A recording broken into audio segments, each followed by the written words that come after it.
Ecobici y HSBC, la red con más de 22 millones de viajes en 2024 y muy pronto más cerca de ti, presenta Expansión Daily. Lo que hay que saber.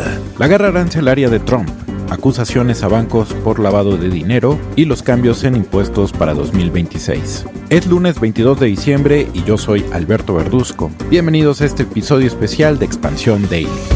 Expansión Daily, el resumen del año. Lo que hay que saber. Economía. Bienvenidos a un episodio especial en el que haremos un recorrido por la economía en México durante 2025, un año que estuvo marcado por la presión comercial desde Estados Unidos, grandes escándalos financieros y cambios tributarios que impactarán directamente a tu bolsillo.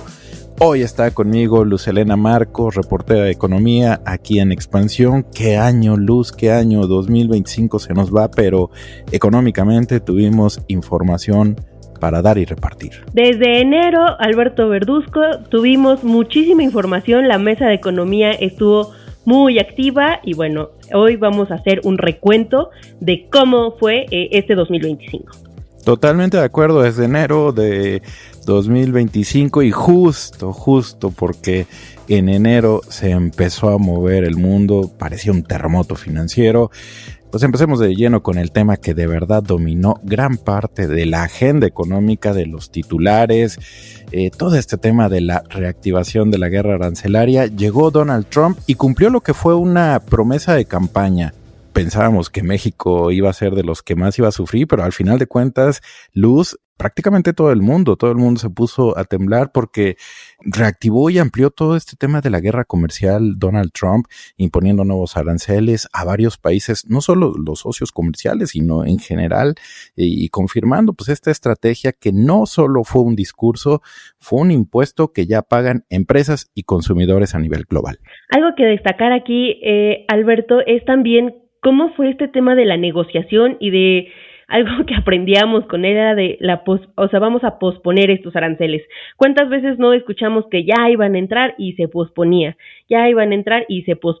estos aranceles? De hecho, fue hasta agosto de 2025 cuando Estados Unidos anunció el arancel del 30% a las importaciones procedentes de México, aludiendo, según una supuesta ayuda insuficiente de nuestro país, al combate de las drogas ilegales. Sí, Luz, en el caso de México, mucho amago como bien lo comentas, entre que sí y que no, pero también con esta presión de que México tuviera acciones, sobre todo con el tema del combate a los grupos del crimen organizado, porque pues mucho de lo que le molestaba a Donald Trump es que los ciudadanos estadounidenses, que muchas de las muertes asociadas a la violencia estaban también ligadas por este tema de las drogas que cruzan en su frontera y que pues acusaba mucho que México no hacía nada al respecto y por eso si no se hacía nada iban a ir impuestos y así nos estuvo durante todo el tiempo. Yo de hecho ya perdí la cuenta de cuántas veces y el tipo de aranceles, que si eran aranceles recíprocos, que si aranceles a tales productos, que si aranceles por tal o cual cosa, en fin, lo que sí, Luz, creo que pese a que fue o que ha sido un tema muy fuerte el tema de la tasa de 30%,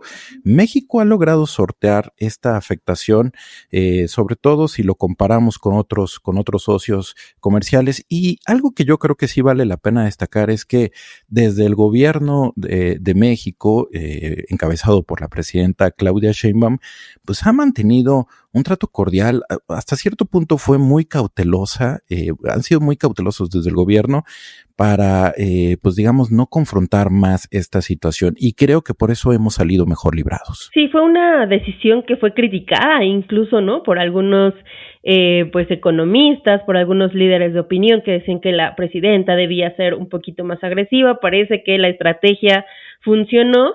Y digo, pues parece porque aquí tenemos las cifras, ¿no? En la primera mitad de 2025, México fue el segundo país que más contribuyó a la recaudación de estos nuevos aranceles. En Estados Unidos, México pagó $7,522 millones. Esto representó el 8% de todo lo que el tío Sam recolecta o recauda en Estados Unidos. Sí, aunque, bueno, gran parte de esa cifra también, Luz, hay que explicarla porque México también es un socio comercial muy importante para Estados Unidos. Entonces, pues en la medida que comercias, que tus productos entran en ese país, pues obviamente tendrás que pagar también esos aranceles. Es por eso, pero si lo vemos desde una perspectiva de cómo ha afectado, digamos, la relación comercial, México no salió tan raspado, sí, como otros países que también pues han sufrido esta amenaza de aranceles. Esto creo que va a ser un buen parteaguas, Luz, sobre todo con miras a lo que va a ser la revisión del TEMEC en este 2026. Creo que yo soy de los que está convencidos de que va a continuar el acuerdo comercial, pero pues por lo menos ya nos dieron una probadita en este 2025 de cómo negocia Donald Trump estos temas comerciales. Sí, de hecho, básicamente los empresarios también y banqueros han dicho que es un hecho que se renegocia, que logramos un acuerdo, sobre todo porque somos países que dependemos mucho. Si nosotros de repente dijéramos nos divorciamos, pues es diferente, va a ser muy difícil que nosotros también coloquemos todos nuestros productos en otros mercados, ¿no? Entonces, yo creo que aquí hay que destacar que China fue quien se llevó la peor parte, y esto no es sorpresa porque sabemos que Donald Trump le declaró la guerra desde su mandato anterior, y bueno, en el tema de aranceles, China fue castigado o contribuyó con estos aranceles en $42,233 millones, solo durante la primera mitad del año. Esto equivale a 45% de todo lo que recauda Estados Unidos. Entonces, si comparamos con el 8% que le tocó a México, nos fue bastante bien. Y así como estamos hablando de estas tensiones en la relación de México con Estados Unidos, ¿qué tal el otro tema importante de la agenda económica? Tú la viviste mejor porque pues, es tu fuente y tú nos vas a platicar muy bien todo lo que se movió. Este asunto de las acusaciones a bancos por lavado de dinero, qué fuerte, pero además de todo, ¿cómo reconfiguró la banca, Luz? Así es. De hecho, esta historia comienza con Donald Trump llegando nuevamente a la presidencia y declarando a 6 cárteles de la droga como asociaciones terroristas. Recuerdo perfectamente que como que entre la banca todavía no hacía mucha mella cuando se dio el anuncio. Decían, no, tranquilos, vamos a ver como qué es lo que políticamente va a querer con estas pues con esta configuración. Y bueno, ¿qué pasó después? 4 meses solamente bastaron para que el sistema financiero tuviera un golpe contra 3 instituciones financieras. El Departamento de Tesoro acusó o señaló más bien a Intercam, Ceibanco y Vector, que Vector es una casa de bolsa, Intercam y Ceibanco sí eran como tal bancos. Los acusó de estar facilitando el tráfico de opioides, lavado de dinero, en beneficio de algunos cárteles de la droga, específicamente Cártel Jalisco Nueva Generación, el del Golfo, y el de los Beltrán Leiva. La FinCEN, que es este organismo como la UIF de México, pero la estadounidense, impuso sanciones y aquí también hubo aplazamientos, Alberto Verduzco. Fue algo muy, muy interesante ver cómo era en estas negociaciones se aplazaban las sanciones. Esta noticia se dio a conocer a finales de mayo y fue hasta octubre que se hicieron vigentes las sanciones. Sí, digamos que Estados Unidos le dio a los bancos acusados, les dio la oportunidad de presentar papeles para que pues demostraran que estaban limpios, ¿no? De esa acusación. Y bueno, pues eso es a lo que te refieres cuando dices que se les aplazó como este tiempo para presentar los papeles. Pero mientras eso ocurría, sí, Banco, a mí lo que me llamó la atención fue que en un comunicado reconocieron que esta acusación era prácticamente una sentencia de muerte. ¿Y sabes qué? Para sí Banco lo fue. Tú platícanos por qué. Ceibanco quiso defenderse, incluso denunció al Departamento del Tesoro, a la FinCEN y a sus representantes en una noticia que fue bastante sorprendente incluso para el gremio en México, y no pasaron ni 2 días cuando Ceibanco decide retirar esta denuncia. ¿Qué decían? Tanto los bancos como las autoridades mexicanas, Estados Unidos no nos ha podido comprobar que estos hechos sucedieron, no tenemos ningún documento probatorio para saberlo, pero por eso es que esto fue tan escandaloso, Beto, porque solo bastó un señalamiento para que estos bancos y esta casa de bolsa terminaran sus operaciones. Ceibanco al final decide, ¿sabes qué? Le pide a la Comisión Nacional Bancaria de Valores que pues los liquide, ¿no? Voluntariamente pide la liquidación y así es como entra ahora sí el IPAF y destinó 4,044 millones de pesos para pagar a los más de 32,000 ahorradores que estaban cubiertos bajo este seguro del IPAF. Y bueno, esto garantizó que 99.4% de los clientes recibieran sus recursos de regreso. Sí, y bueno, pues esa fue digamos, el desenlace con Cibanco en el caso de Intercam. Esta institución, pues lo que terminó haciendo fue vender su infraestructura física, así como su licencia de casa de bolsa y operadora de fondos a Capital Bank, lo que resultó en la creación de un nuevo grupo financiero en el país. Otros que también se beneficiaron de esto fue Bancoppel, por ejemplo, ellos adquirieron la cartera de crédito automotriz de Cibanco. Así, de esta manera, Bancoppel pues incorporó a este tipo de financiamiento. Y en el caso de Vector, casa de bolsa, que también fue señalada por presuntamente facilitar el lavado de dinero para el cártel de Sinaloa, lo que terminó haciendo fue ceder parte de sus cuentas y fondos de inversión a Finamex, aunque su licencia operativa en México se mantiene vigente. Ahorita que decías esta parte de Cibanco y de quién se quedaba con qué, hay que recordar que Cibanco era el que tenía el más grande en monto y número de fideicomisos. Al final, tras una intervención del gobierno, deciden que estos recursos se van a Multiva y ahí es como se configuran los tamaños de estas instituciones financieras. Del lado de Vector, como bien decías, ya Finamex se queda con una parte de los activos. Insignio, una empresa con sede en Miami, compró alrededor de 4,000 millones de dólares en activos, pero estos son activos que instrumentos de inversión que no estaban en México, es decir, eran carteras de clientes que están en Estados Unidos y Canadá principalmente, pero por ahí también había algunos instrumentos o clientes de Colombia, Chile, Ecuador, Perú y Venezuela. Luz, y bueno, en otra novela que avanza a pasos lentos, pero avanza, es la venta de Banamex. En este 2025 tuvo unos giros inesperados, rumores de compra y pues muchos movimientos que ahorita vamos a estar platicando. Y lo que también pasó es que Citi se decidió por un camino muy diferente al que todos esperaban. En fin, salió un nuevo postor para Banamex. Luz puso dinero, palomearon, por ahí apareció otro a los pocos días. A ese sí me lo rechazaron. Luz, ¿qué está pasando con la telenovela financiera de Banamex? En el tercer año de esta telenovela, porque hay que decir que esto empezó en enero de 2022, fue por ahí que era septiembre cuando Banamex anuncia que el empresario Fernando Chico Pardo compra el 25% de Grupo Financiero Banamex. Hay que destacar, el año pasado, en diciembre, ya Citi y Banamex se separaron, operaban por caminos diferentes. Estaba pendiente cómo se concretaba esta venta. Acordó con Fernando Chico Pardo esta venta en alrededor de 42,000 millones de pesos y Banamex dijo que si pues las autoridades aprobaban esta compra, el empresario, que también es dueño de Grupo Aeroportuario del Sur, va a ser el presidente del Consejo de Administración. Esto esperan que ocurra en la segunda mitad del 2026. Sí, también se estableció que Chico Pardo sería el propietario mayoritario y que el resto de Banamex se vendería en el mercado accionario mediante lo que conocemos como la OPI, una oferta pública inicial. Pero como te decía, habían pasado solamente un par de semanas de este anuncio de la compra de Fernando Chico Pardo.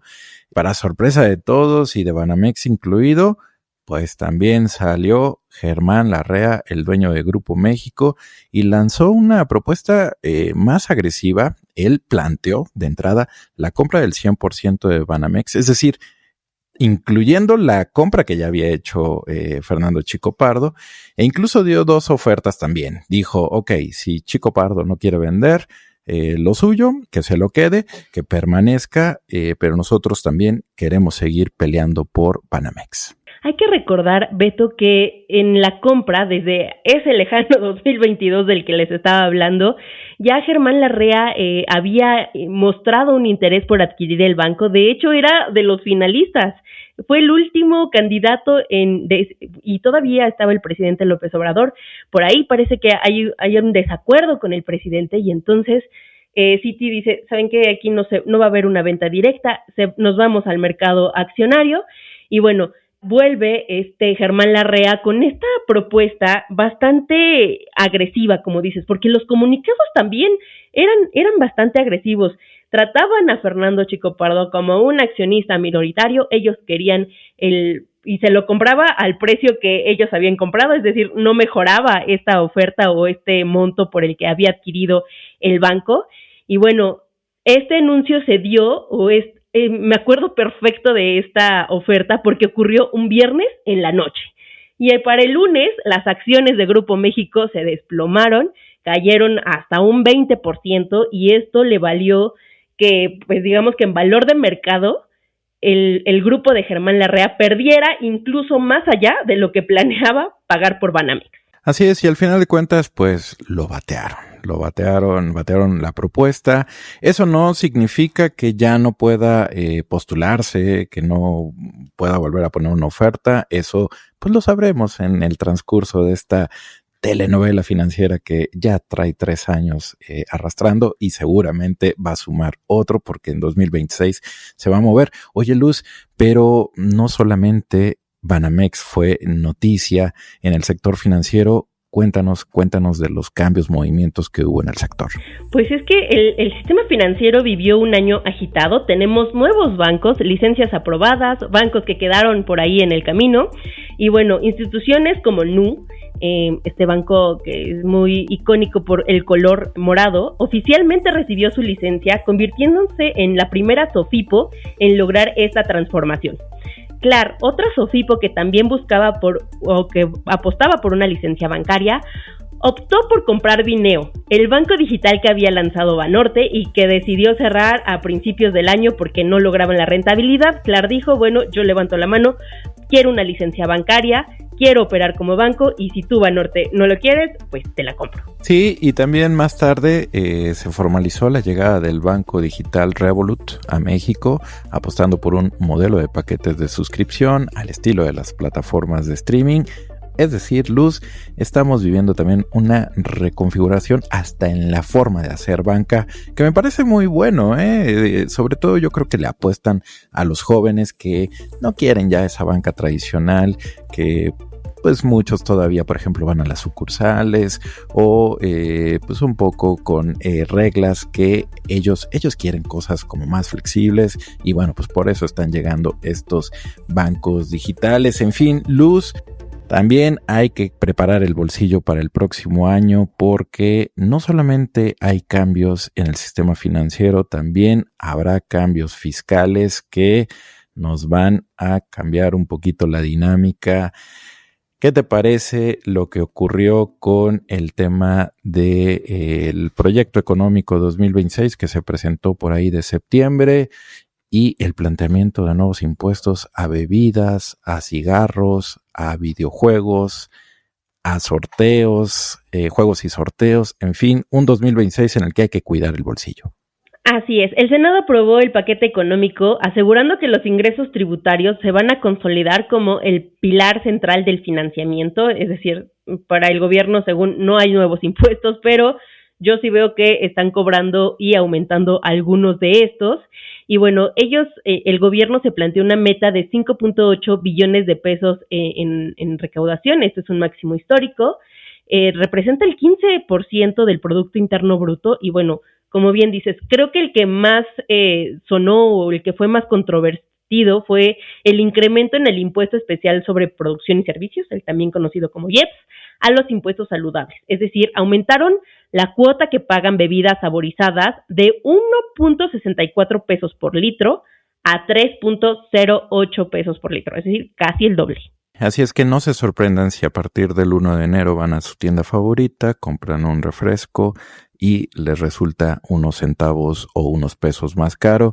Esto es parte de estos ajustes fiscales que se propusieron desde el gobierno federal y los aprobaron los legisladores. También se incluyen por primera vez a las bebidas con edulcorantes añadidos. Estamos hablando de los refrescos light, los refrescos cero o dietéticos. Estos no pagaban impuestos.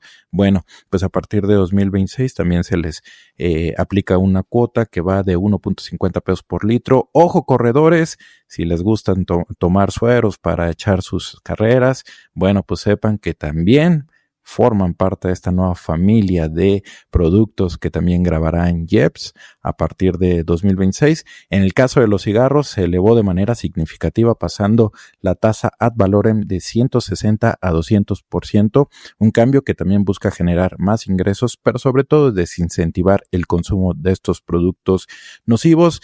Y para los gamers, Luz, tampoco se salvaron. No, y es que a los videojuegos de contenido violento se les impuso un impuesto del 8% y una tasa impositiva a los juegos de apuestas y sorteos subió del 30% al 50%. Hay que decir que esto se da en un contexto, porque recordemos que 2026 va a ser el año del Mundial, me suena que va a haber bastantes apuestas y el gobierno dijo, por aquí puede ser este es un buen momento para aumentar estos impuestos. Ellos están argumentando que los impuestos, sobre todo a videojuegos con contenido violento y sobre todo a las apuestas, lo están haciendo para combatir el lavado de dinero. Y como ya sabemos, no queremos un escándalo más de esos. El Código Fiscal de la Federación otorgó más facultades al SAT también para obtener acceso permanente y en tiempo real a la información que pues tenemos los usuarios en nuestras plataformas digitales. De esta manera, el SAT se va a encargar de que la gente cumpla con sus obligaciones fiscales. A ver, en simples palabras, habrá mayor vigilancia fiscal por parte del SAT. Pero ya concluyamos este episodio, Luz. Vamos a llevarnos una reflexión porque fíjate que aspiramos a ser un país grande y creo que tenemos todos los elementos, pero hay una cosa que ha sido estructuralmente un problema y es México no crece. Económicamente no crece y 2025 no fue la excepción, 2026 parece que no va a ser la excepción. México es una gran economía que tiene una gran debilidad en su crecimiento económico. Es un tema que no logro saber por qué, pero fíjate, había expectativas de que se iba a crecer entre 2 y 3% este año.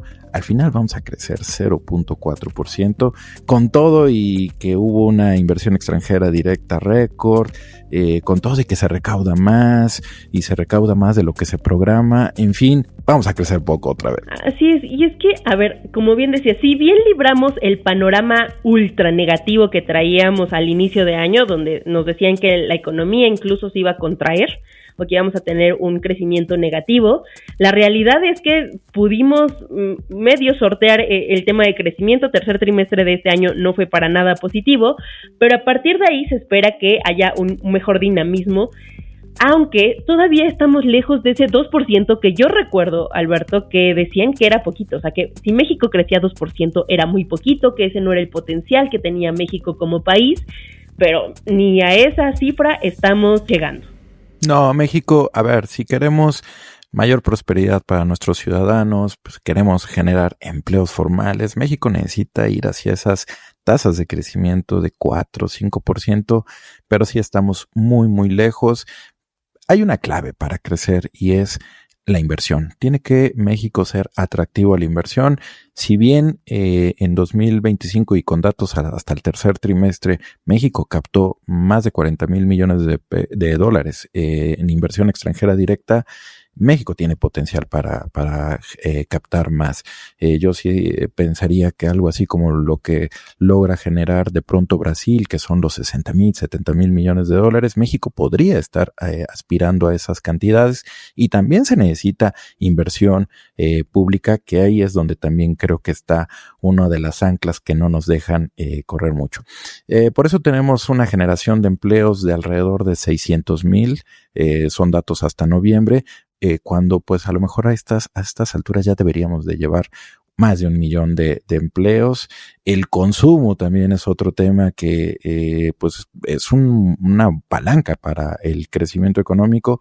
Se ha mantenido con altibajos durante el año. Como sabes, sí ha habido mejoras en el salario mínimo, pero por otro lado también han entrado menos remesas. En fin, hemos tenido ahí vaivenes. ¿Y la inflación, Luz? ¿Qué pasó con la inflación? Pues si bien es cierto, ya no estamos en esos niveles terroríficos del 8% que llegamos a tener despuesito de la pandemia.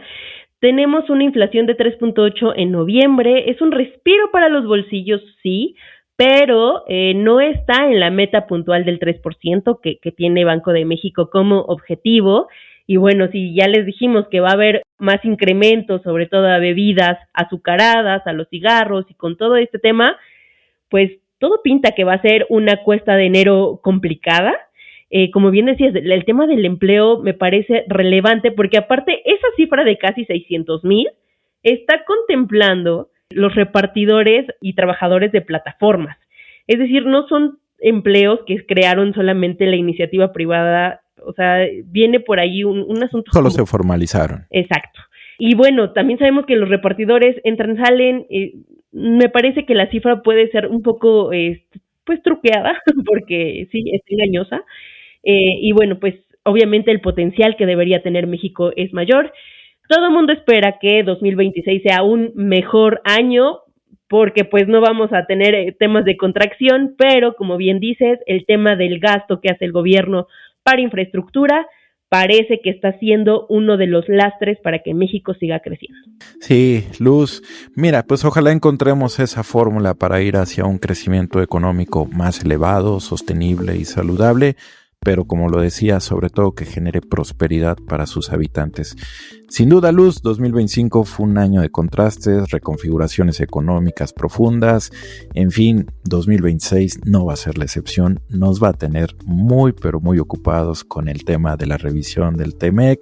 En fin, Luz, muchísimas gracias por habernos acompañado y con la promesa de que estarás con las antenas puestas para seguirnos informando. Así es, ya saben que todos estos temas los vamos a tener en el sitio de Expansión, que es expansión.mx.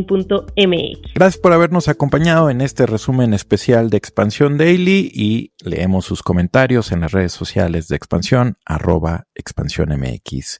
Nos escuchamos mañana. En estas vacaciones, Expansión Daily no te abandona, porque hemos preparado para ti 6 especiales con todo lo que pasó en el año.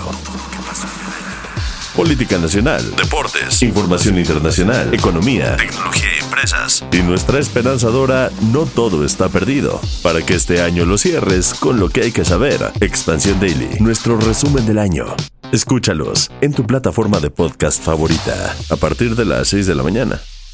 Felices fiestas. Este episodio llega a ti gracias a rss.com, el podcasting hecho simple. Ecobici y HSBC, la red con más de 22 millones de viajes en 2024 y muy pronto más cerca de ti, presentó